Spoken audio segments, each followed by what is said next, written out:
Hello and welcome to the Revell Platinum Edition, Limited Edition, 1/24th scale London Bust build series. And if you haven't already, please subscribe to the channel and hit that notifications bell so you get notified of when the videos are released. Don't forget to give us a thumbs up if you like the video, and your comments are welcome. Very much appreciated. All right, so in this series, we're going to go through the entire build of the Platinum Edition. Okay, so this Platinum Edition came out in 2022, and it's a reissue from the original one, which came out in 2011. And in this one, it includes Photo-etch, brass, and wood floors. Okay, now if you haven't already, this playlist called the Revell London Bus will show you that the whole series will be in that playlist, and it starts with the unboxing, which I've already done. So if you want to go back and watch the unboxing, if you haven't already, and the review, get an idea of what's in this and what's involved, and we go through all the parts, all the instructions, and detail it all and have a look at everything to give you an idea. But for those of you who maybe have purchased this or are thinking about it, well, hopefully this will give you a few tips and help in the build process. And hopefully that's also something that will come back to me as well, because I love getting your comments, tips and suggestions that come throughout the build from all you guys that are watching. All right, so to begin with, first of all, what I did was I washed all the sprues. All the plastic sprues have all been washed, soapy warm water, to get off any residue that may be on them. Then I put, where I could, most of them back in their bag, so if any parts came off, they wouldn't get lost. And I also labeled all the sprues. So for example here, this is sprue A and Q, and as you can see, it's pretty much impossible. There's the Q on there. Just, you can hardly see it at all. So having labels on here just makes it easier to reach over and see the sprue that you need and grab that without rustling through the whole lot trying to find which one it is, possibly causing damage or breaking parts off. All right, so just a bit of masking tape, fold it over, and they're all labeled, ready to go. I also have all of them in the box, so I'm using the box. Everything's all stacked in there. Everything's within reach, just to my right here, and no problem at all. The instructions, I have those from Scalemodeling. I downloaded the PDF file for that. Just type in the London Bus and pop up with the Platinum Edition, and you can download the instructions, bring them up on your computer screen, much easier to see. But I do have our hard copy down here as well, which I'll be using as reference and going through and marking off as we go from step one. All right, now also in this being the Platinum Edition, we have a lot of Photo-etch and brass and everything else, and they come with their own instructions here. I went through all of this in the review in the other video. So where we've got to start is with the engine. And first thing you've got to decide is which one you're going to build. So the earlier original engine was a Leyland engine, and that is here to build. They've also included the Scania engine, which came in 1996 onwards. I'm going with the original. I want to keep this butts back in early times look and original, so I'm going to go with the Leyland engine. When you go and you see your Photo-etch instructions, you'll see there's also Leyland engine and Scania engine. Okay, so it's all laid out quite easy to figure out and follow. All right, so let's get things organized here. I'll be back in one sec and we'll make a start on this. Okay, we're back and we're going to go start with step one, always a good idea. And we're going to go with the Leyland engine. We need to get some parts off the sprue. This will be mostly on the A sprue. So what I'll do is I'll go through, I'm not going to show in detail taking parts off, prepping them, and so forth. But I will periodically go through those areas, particularly if there's specific little areas that may be tricky, like cleaning up connection points that might be a bit tricky, parts that may be labeled wrong, or there might be errors in instructions. And also the fact that we need to be aware of the photo etch that needs to go on this. So we need to be keeping up and getting our build process going so that we don't miss any photo etch that needs to go on as we go. The first thing I would suggest is to get yourself a good pair of snippers, taking parts off. I use these ones. These are made by Display. Okay, that's them there. It's a nice little cover for the top of them, which I never use. Basically, they're the ones. Really nice, light, easy to use, and they do a really nice, neat cut. Okay. While we're at it, as for the knives I'm using, they're produced by Icky is the distributor here in Australia. They ship worldwide, so go over to ickysticky.com and you can see all this. Most of the tools I use throughout this build are from Icky Sticky, including all the adhesives that I use. Okay, and tweezers also Icky Sticky as well. You can get some really nice sets of these. Well, shall I get on with this? I shall take off all those parts in step 1 and have them all down here, and then we'll come back and we'll have a look at the process of building these. As far as I can tell at this stage, most of this engine can all be put together before we need to paint anything. Most of it will be one particular color that's going to be painted, which in this case is aluminium. Okay. Now, what I do as another tip, there'll be plenty of tips through this, so keep a little notepad and write these down. And talking about notepads, there we go. So I list all the colors I'm going to use. So what that means is that I don't need to go back through the instructions and go, right, what color is A or B or whatever the reference is. I go back. All there in front of me, I can see. This makes things a little bit easier and less frustrating and time consuming. All right, now the majority of the paints for this build, I'll be using Outlaw Paints. So they're an acrylic lacquer. You'll see that I've been using them throughout my builds this year. There's also a couple of videos I've got up on about how to use them and how they work. So they're available anywhere across the world. There's distributors in the UK and the US, and it's expanding as we speak. All right, highly recommend them. Now, as for the colors, I can't go into that right now. I'm early on in the build. I'm just starting. I'm in contact with Outlaw Paints and Jason over there, and doing our best to put together the best color match for the London red bus that I can. But in the meantime, I've got everything I need here. The very, very small parts on the engines, being as Outlaw Paints are airbrush paints, there are parts of the build where you're going to need to be doing some brush painting. And in that case, I will turn to other brands just to make that easier, just doing little detail parts and so forth.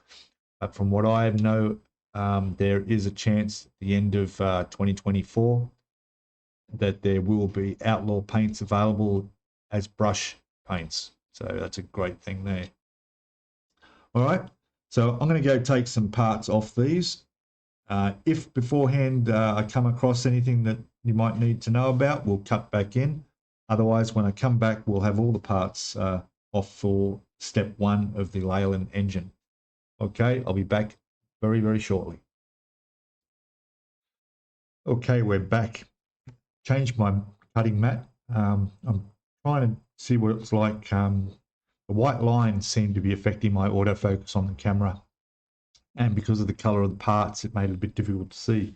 Whereas this black background is making these a lot better, and you can see more detail. It's focusing better. So I think we'll stick with this matte for a while. Okay, so what I've done is I've taken all the parts off for step 1 and step 2.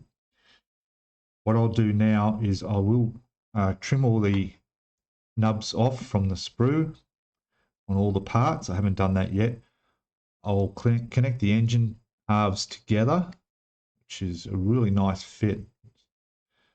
Shouldn't require much cleanup at all. But then what we'll do is we need to then refer to the Photo-etch instructions, because we need to put Photo-etch on the engine here. I'll just bring that across so you can have a look. Okay, so you can, we'll skip these two because these are some of the parts that we haven't taken off yet. We've got some plastic to remove and put on there. But for the engine, the little gaskets around the exhaust headers, they need to go on, as well as this strip here. And we need to drill some holes for that as well. So what I'll do is I'll glue that engine together, clean up all those parts, and then we'll come back when I'm searching out, trying to get this and finding these Photo-etch parts. All right, we'll be back in a sec. Hey, welcome back everybody. So I've got all these trimmed up, all sanded. Now what I use is these little sanding, these are like a nano paper glass sanding sticks. You can buy these from ickysticky.com. There are other places if it's not available, but these are really good. This one's super fine. They come in different sizes. There's a thinner one as well, but the result you get is like pretty much, it looks, there's no sign of the nub at all. So once you cut that off and you come along and just give it a light sand like that, that's all it takes, and there's no sign of it at all. It's brilliant. And it's something about this plastic too that's not like other plastic. These just work extra well on this.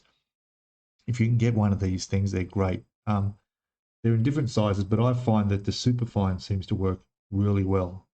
Okay. One thing I noticed with these parts, this one here, you've got to be very, very careful of. There was a little bit of flash on it, but it's very thin. Okay. It's going to sit sort of somehow around the engine like that is where it's going to go, I think. Either that way or the other way. But yeah, just be very, very careful. Take your time with it. Make sure you've got a really nice sharp blade to get that the excess plastic off, and you'll be fine. Other than that, we're right to go now. I'm going to put these two halves together, glue them together. I'm sorry, I'm pushing the product, but it is a fact that it's good stuff. All right. So what I'm using here is this, again, Icky Sticky Medium CA. You can also get it in thin, but just be careful. Thin is very thin, so just use it very, very sparingly. But I find the medium does the job. Having said that, this is the best stuff is for Photo-etch. I've been using this for. I just made a mistake. I shouldn't have really said you don't need CA to glue these together. What you should be using is something like this. Okay, again, it's extra thin. Brilliant stuff. There's a full range of these as well. You've got the quick set cement there, and we've got another liquid cement. For every occasion, all you need. All right, so those will be used to attach all the plastic. Okay, the Photo-etch, I haven't got that off yet. We'll be putting that on next. So this is a clear Flexi CA. Okay, it's ideal for Photo-etch parts. I haven't used this before, but I'm looking forward to giving that a try and see how well that works. All right, so I'll get this together, and which I gotta say, look at that, it's just a perfect fit, just really nice. But I'll get that glued together, and then we'll get some Photo-etch parts off. Okay, I'll be back again in a sec. Okay, a bit more progress. So these are glued together now. Take those off. I've taken these two bits of Photo-etch off. one thing I do is I use one knife and I put PE on it for photo etch, and I'll just use that for photo etch, and my other knife I'll use for the plastic. Yeah, it just keeps it sharp, and I know when to change the blade. Always keep them very sharp. So they're done. Those are off. Now these need to fit onto here, and how they go on there is pretty much, one's going to go like this, that one's going to go in there like that, and again it's going to fit beautifully. Now we've got to drill holes here, and they've got 0.5 mil holes, 1 2 3 4 along there, and what I've got is 0.5 mil blade. These are the Icky sticky drill bits.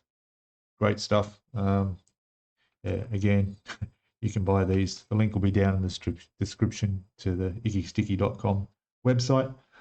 But otherwise, you will need 0.5 mil. So what I'm going to do is I'll glue them on first, and I'll give this a go and see how that goes on there. And then when that's fully dried, I can drill the holes. What I normally do for photo etch too is I have this stuff here, and this is ultra glue MIG ammo.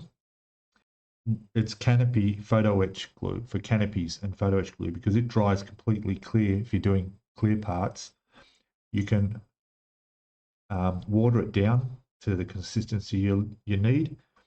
But the problem with this is that it's slow drying. It takes a while to dry. You'd have to leave it for quite a while, maybe an hour, and I really want to just put this on and drill those holes and not have to wait. So, but otherwise, this is usually my go-to for photo etch, particularly for clear parts. Okay, all right, I will get on with it, and we'll come back and have a look when the holes are drilled, and then we can do the inlets for the outlets for the exhaust manifold, which are also here. They are there, 4 bits on the photo etch, just there.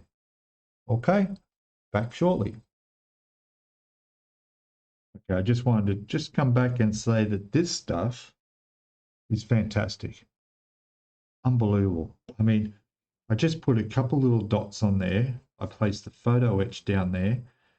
I had plenty of time to maneuver it into position so that it was in the right location.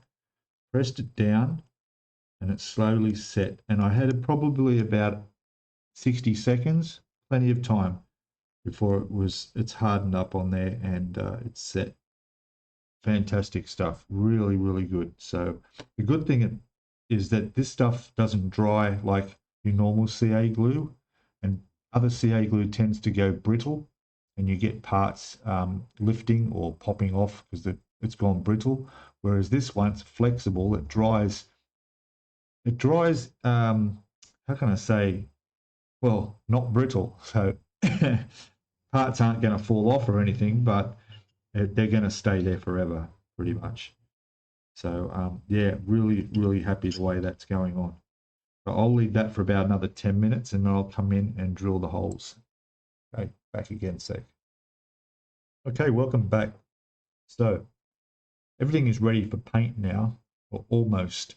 All the engine parts, the exhaust, the fan, everything there, that's all going to get primed up. I'll do that in the Outlaw Paints grey primer.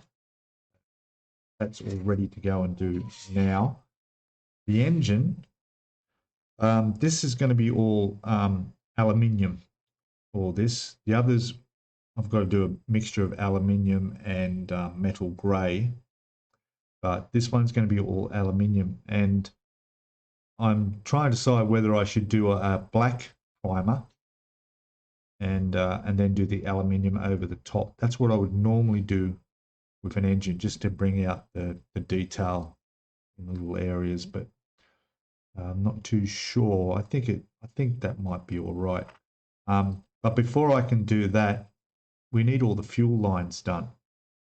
All right, and they're all going to be connected up in here and go into here. There's quite a bit of photo etch involved in that. Let me just show you where I'm at now.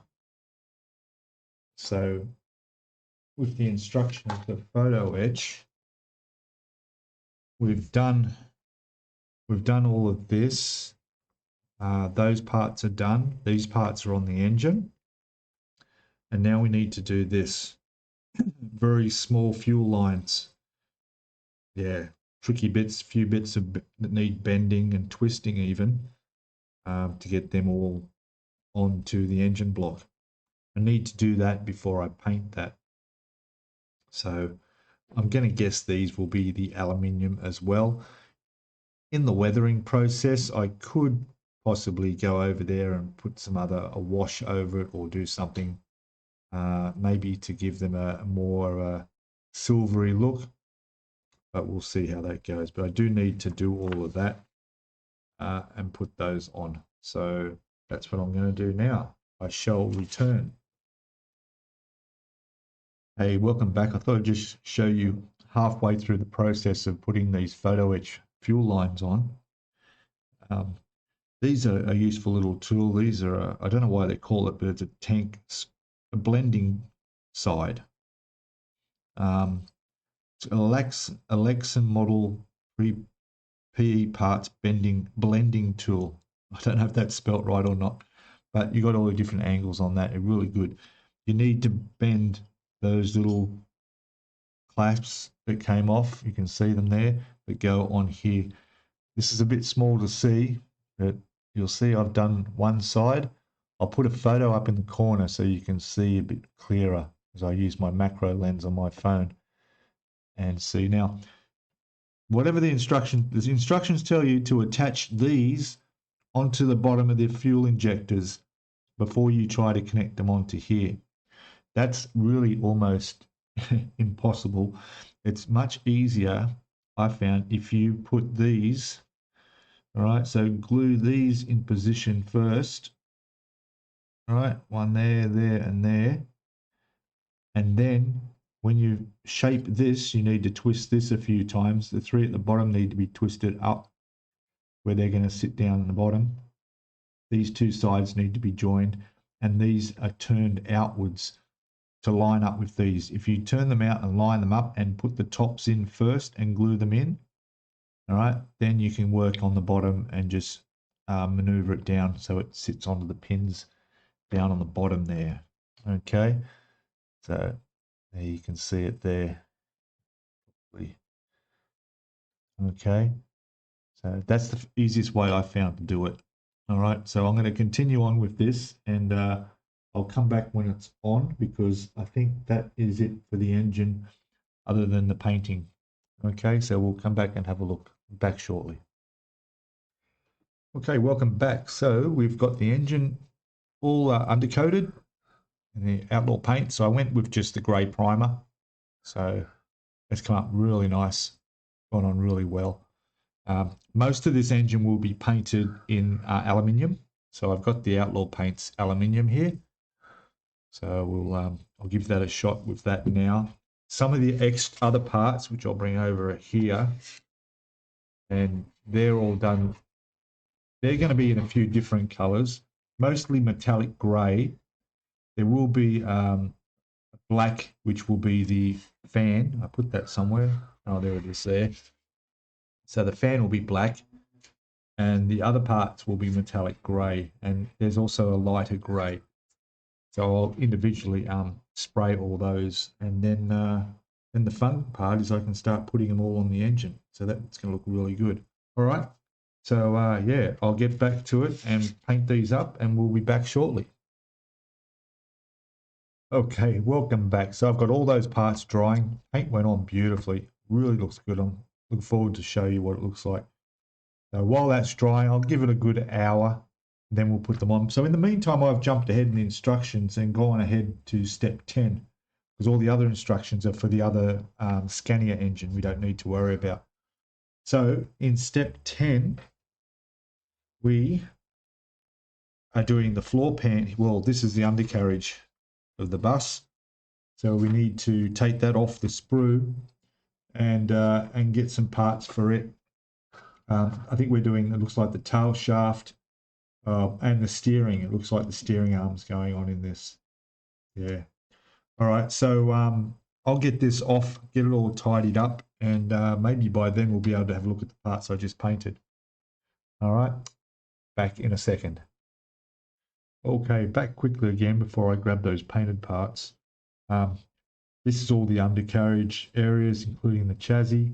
I've taken them all off the sprue, trimmed them all up, taken off all any seam lines or anything, and they're all ready to go and paint. That's come up really well. And there's the underside, again, all ready to paint. This part went in together, no problem at all. There we go. These parts here need to be melted. So what I'm thinking of doing is just heat the end of a blade up and just touch that and melt them down. That just stops that from falling off. So quite a different way of doing things. That will also be ready to paint. That will be done in the aluminium. This will be aluminium. And these ones, the differential here will be, what do we got for that? Metallic grey. So I think all these parts are metallic grey to go on top. All right, so now I promise you I'll go get those parts we painted, the engine and other stuff, and we'll take a look at them back in a sec. All right, so there's all our engine parts painted up. All the metallic grey ones all look good. There's our silver, oh not silver, aluminium. Look at the engine here, that came up. Look at that, very nice. Nice brand spanking new Leyland engine, which won't stay that way because we need to do a lot of weathering and get some oil and grease and so forth on this. But yeah, all the other parts, fan and everything, they're all ready to go on now, which is what I'm about to do. And we'll come back and have a look at it. And in the meantime, I will go and paint up the other parts and get them all at least undercoated for now. All right, I shall be back in a sec. Okay, welcome back. So there it is, all painted up. Looking really nice. All the parts are on. Our fan's on. I've done a bit of touch up with the red on the top of that cap there. The fuel lines look really good. The exhaust looks good, but now we need to do some weathering, and quite a lot of weathering. I want to get this looking as authentic as possible. So that's why I've got all these here. And what I'm going to start doing is, first of all, using some panel line accent color black. Okay. And then I do have this one, which is a multi-black. This is really good for doing like around, say, where the gaskets would be on the like valve covers or the head gaskets. Around that area, just creating a little bit darker, so there's a bit of like oil maybe leaking and so forth around those areas. Now I've also got some rust, so this is Mr. Weathering Color Rust Orange, and it does actually look quite good when it's on. So we'll be doing a little bit of that, not too much, mostly for this sort of rust. We've got a stained brown here. That will probably be mostly used on the exhaust manifold. Get that looking quite, not just brown, but probably a darker, blacker looking color as well. Okay, dark grey than it is. We'll see how that comes up. But otherwise, yeah, this should come up really well. So what I'll be doing is I'll take some photos of when it's done, so that when we come back, you'll be able to see a little bit clearer than looking at it from that distance. And we'll have a look and see how, if I have any problems or I've done anything or any particular techniques, I'll let you know. By the way, I have clear coated this as well. I just did a normal clear coat. And that's just to help with the all this stuff going on. I'll get some cotton buds ready. Oh, and I've also got this as well. This is the Tamiya Weathering Master set. And on this, we've got snow, which we won't need, soot and rust.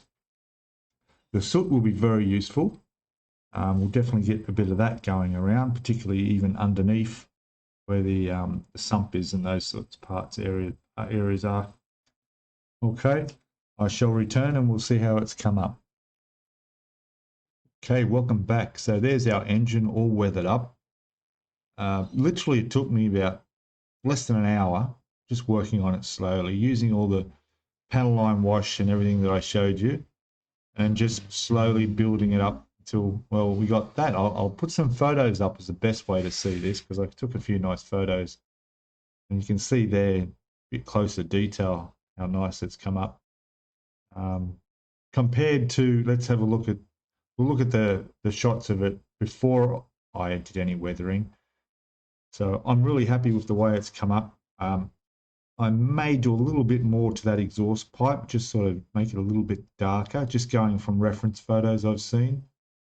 Other than that, everything looks good. I might do a little bit of an oil leak. I know one of my subscribers mentioned that these Leyland engines were really prone to leaking oil. So we might do a bit of an oil leak somewhere, probably around the bottom, just a darkened area. But otherwise, yeah, it's really good, eh? It's come up really nice.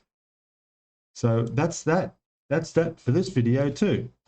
So in part 2, we're going to be doing step 10, which is all of this, which needs to be painted. So as you saw, I got all this done and ready. We've got the frame for the underneath. These all need to be painted up, along with the differential, tail shaft, whatever that pipe was. Maybe that's part of the exhaust, I'm not sure. They need to be painted up, and we'll probably give all that similar treatment to what I've done here, but that'll be in the next video. So thank you all for watching. I'm looking forward to see you in the next video. Please don't forget to hit that subscribe button, hit the notifications button, and don't forget to every Friday Australia time, you're welcome to join my live stream, and we chat about the models, what I'm doing, what you're doing. You can ask any questions you like. I might also mention that I did actually get to go to a bus museum here in Sydney, Australia, and had a look at some of the double-decker buses. They actually had one of these ones with the Leyland engine in there. I do remember riding on a double-decker bus to and from school. That's going back. All right, guys. Thank you all, and I'll see you all in the next video. Bye for now. Cheers.